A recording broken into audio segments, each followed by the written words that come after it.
경제하는 사람들의 마음을 읽어주는 코너, 호모 이코노미쿠스입니다.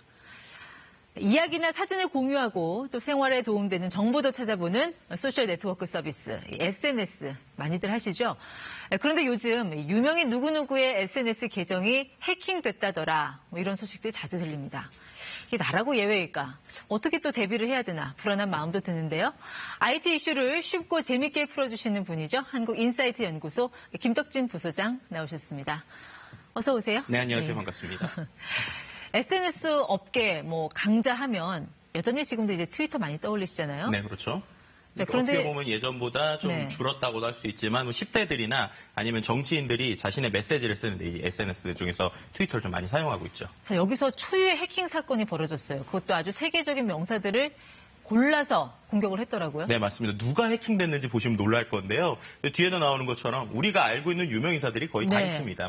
오바마, 빌 게이츠, 바이든, 일론 머스크 등 정말 많은 유명인들이 있죠. 오바마 전 대통령 팔로워가 거의 1억 2천만 명이라고 그러던데. 그러니까요. 그뿐만 아니라 최근에 이제 테슬라로 이슈가 되고 있는 일론 머스크 같은 경우에는 본인의 트윗 계정에 자꾸 뭔가 기업과 관련된 얘기를 쓸 때마다 주가가 출렁이기도 하는 이런 영향력 있는 얘기를 하고 있는데요. 이들뿐만 아니라 아마존의 CEO인 제프 베조스나 유명 투자자인 워렌 버핏, 세계적인 힙합 가수 카니에 웨스트 등도 해킹이 됐고요. 또 개인 계정뿐만 아니라 애플, 우버 같은 유명 기업의 계정도 동시에 해킹당한 정말 사상 초유의 일이다라고 볼 수 있을 것 같습니다. 구체적으로 어떻게 공격을 했어요? 그러니까 이들의 계정을 해킹한 다음에 과거 같은 경우는 그 개인 정보를 활용하는 방법이 많았는데 이번엔 그들의 타임라인에 글을 쓴 겁니다. 그러니까 어떤 식으로 글을 쓴 거냐면 내용은 조금씩 다르지만 내용은 거의 비슷해요. 코로나19를 겪는 지역사회를 돕겠다라고 쓰면서 비트코인 1,000달러를 나에게 보내면 내가 2,000달러, 2배로 불려주겠다. 이런 얘기를 보내면서 30분 안에 보내달라. 이런 식의 글을 쓴 것이죠. 그러니까 저 글을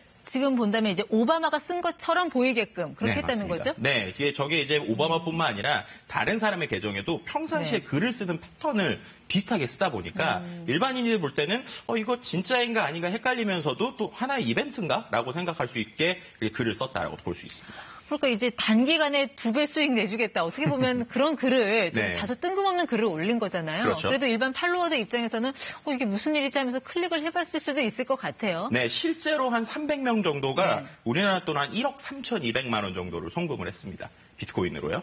그래서 이거에 대해서 얼마큼 되냐는 여러 가지로 이야기가 있지만 어쨌든 그들의 영향력에 비해서는 이 정도면 괜찮은 수준이다라는 얘기를 하지만요. 반대로 얘기하면 어쨌든 이런 글에도 실질적으로 돈을 보내는 사람들이 있었다, 영향이 있었다라고도 분명히 평가할 수 있는 부분이죠. 미국 FBI까지 수사에 나섰다고 하는데 아직 해커들은 밝혀지지 않은 것 같고요. 그런데 궁금한 게 어떻게 해서 이렇게 해킹이 가능했을지 그 과정이 좀 궁금하거든요. 네, 그러니까 과거에는 해킹하면은 뭔가 기술적으로 그 프로그램을 뚫어서 해킹하는 걸 기억을 하실 텐데 이번엔 그렇다기보다는 사회공학적 공격이라고 표현을 해요. 사회공학적 해킹이라는 건 어떤 거냐면 운영체제나 시스템을 뚫는 게 아니라 사람을 노리는 해킹이라고 보시면 돼요. 그러니까 관리하는 사람 중에 어떤 사람의 취약한 부분을 뚫고 들어가는 거죠. 그러니까 조금 더 쉽게 설명을 드리면 우리가 오락실로 좀 표현을 해볼게요. 오락실에서 뭔가 오락실에 있는 게임기를 내가 돈을 안 넣고 하고 싶어서 기계를 때리거나 부시거나 이런 것들이 기본적으로 우리가 알고 있는 시스템 해킹에 가깝다고 하면 사회공학적 해킹은 오락실에서 일하는 아르바이트 형하고 친해서 나 한 번만 하게 해줘. 이래가지고 형이 그냥 코인을 넣어주는 이런 것들이 어떻게 보면 사회공학적 해킹이라고 보시면 될 것 같은데요. 그런 맥락에서 보면 이번 경우 역시 트위터 내부 직원이 뭔가 해커들과 이렇게 공모를 해서 이런 일을 벌였다. 이런 가능성도 가능한 겁니까? 네, 충분히 가능한 부분이 있죠. 왜냐하면 이런 것들이 예를 들면 비밀번호를 놓고 갔는데 누가 그거를 가져갔거나 이런 것들이 사회공학적 해킹이고요. 그래서 지금 이제 트위터에게 두 가지 얘기하는 게 첫 번째는 너무 허술하게 관리했다. 왜냐하면은 이렇게 중요한 정도의 계정을 수백 명이 접근할 수 있게 권한을 열어놨다고 그래요. 그 안에서 정말 아이디나 여러 가지 바꿀 수 있는 수준이고요. 그러다 보니까 이제 전문 매체들 일부 해외 전문 매체들에서는 이제 트위터 내부자들을 해커들이 매수한 것이 아니냐 이런 식의 의심들도 지금 나오고 있는 상황이고요.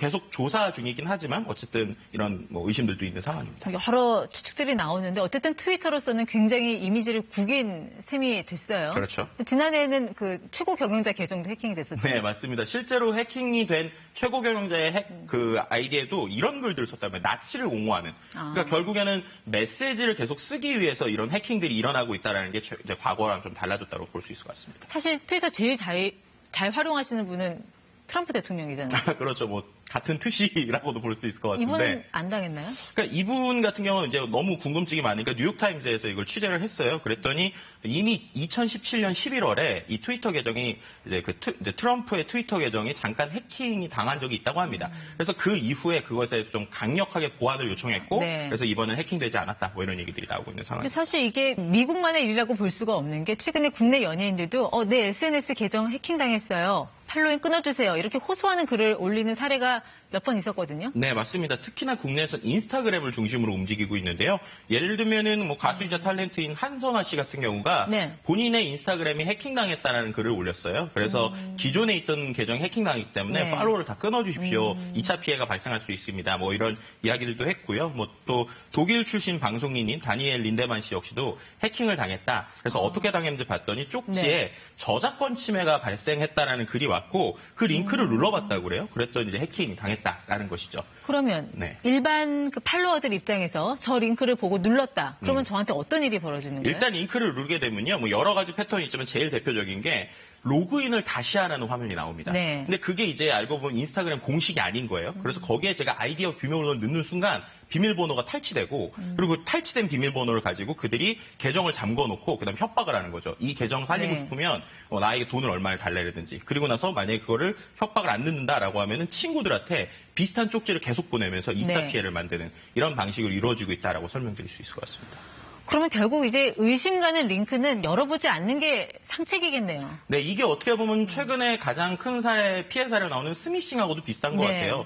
문자를 가지고 뭐 피싱을 한다 그래서 스미싱이라고 하는데 그것도 대부분이 어떤 거냐면 뭐 돌잔치 초대장이나 뭐 이벤트다 이래가지고 어떤 것들이 링크와 같이 온단 말이에요. 근데 그 링크를 눌렀을 때 뭔가 앱을 설치하라고 하거나 어떤 정보를 입력하라고 했을 때 그 입력하는 정보를 해커가 가져가는 방식입니다. 그래서 비슷한 방식으로 말씀하신 것처럼 의심되는 링크 같은 경우는 눌러보지 않는 게 첫 번째. 두 번째는 관련 사람에게 연락해서 이거 네가 보낸 거 맞느냐 물어보는 것도 좋은 방법일 수 있을 것 같습니다. 일단 뚫리고 나면 골치가 아프니까 이제 방역의 생활화처럼 보안도 좀 생활화해야 되는 거 아니냐는 얘기들이 많이 나와요. 네, 맞습니다. 구체적으로 내 생활에서 어떻게 해야 좀 이런 피해를 막을 수 있을까요? 뭐 크게 두 가지 정도 설명드릴 수 있을 것 같은데요. 첫 번째는 로그인을 할 때 이중 장치를 만들라는 말씀을 드리고 싶습니다. 요즘에 2단계 인증이라고 해서 로그인할 때 한 번 더 휴대폰으로 인증해야지 로그인할 수 있는 방법이 있거든요. 그래서 2단계 인증을 좀 생활화하시는 게 좋고요.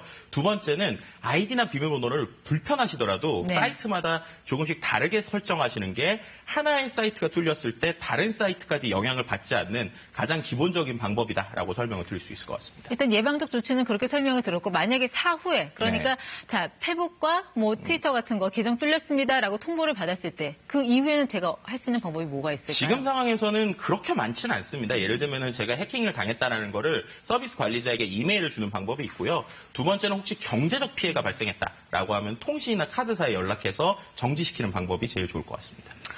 네, 뭐 코로나19 이후에 이제 비대면 사회, 언택트 사회에서 SNS에 대한 의존도가 더 높아질 수밖에 없으니까요. 그런 어떤 보안의 생활화 중요할 것 같네요. 네. 오늘 여러 가지 설명 고맙습니다. 네, 감사합니다.